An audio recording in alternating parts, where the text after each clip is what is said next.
Now, to begin the formalities, it's my pleasure to welcome, and I'm sure you will make him welcome too, the Chair of the Sport Australia Hall of Fame and the 35th legend of Australian sport, John Bertrand.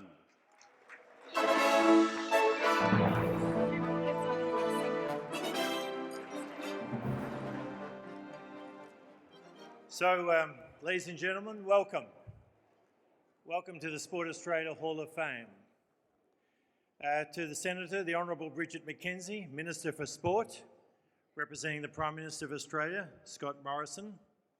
The Senator, the Honourable Don Farrell, Shadow Minister for Sport, representing Leader of Opposition, Bill Shorten.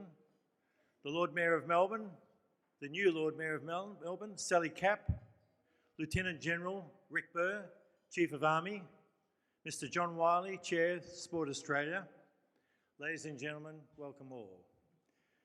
The power of sport. Nelson Mandela spent 27 years in prison campaigning for anti-apartheid movement. 27 years. At the 2006 Laureus Awards, he said the following: "Sport has the power to change the world." Sport has the power to change the world. This is Nelson Mandela. It has the power to inspire. It has the power to unite people in a way that little else does. It speaks to youth in a language they understand. Sport can create hope where once there was despair.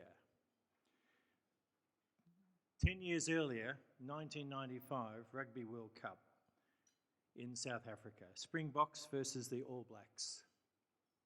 60,000 people in the stadium, 40 million people watching. And Nelson Mandela put on the Springbok jersey, which up until then had divided South Africa. It was seen as part of the apartheid movement.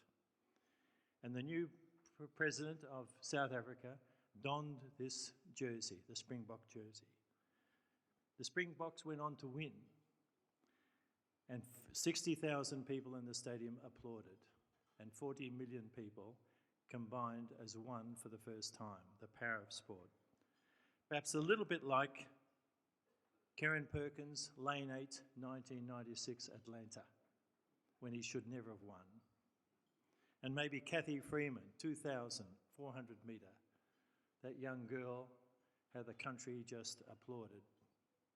And perhaps even the Commonwealth Games this last year, where it transfixed the nation. And in fact, Peter Beattie, the head of the Commonwealth Games Organising Committee, is here tonight. My congratulations to you all on that.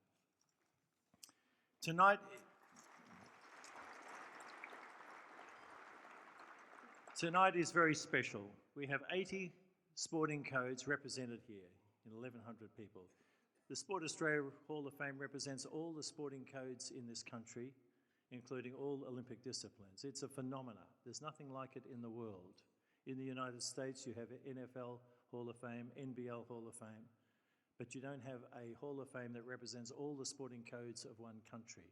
That's the power of what we have here. We're here tonight to celebrate the past, the present, and the future. And the past is the 8 inductees that we're going to bring onto the stadium during the night. And you'll be blown away by these people, how humble they are and how they each rose to the top of their sporting code. The future is the Don Award after Sir Donald Bradman. He or she, male or female, who most inspired this nation with their performance. Not just with the actual final result, but the way they did it. And it's typical of Don Bradman. And the future, our scholarship holders, these young kids, boys and girls who are the dream builders of the future, and indeed how they're going to be mentored by some of our existing members of the Sport Australia Hall of Fame. And tomorrow we extend into our inaugural Chairman's Round Table. We'll have 100 of Australia's sporting leaders tomorrow morning here at Crown, which is presented by Sports Cover. And the theme of that is hacking human performance. Hacking human performance. In other words, where is the human person, the body, going into the future? And over the horizon stuff, as we call it.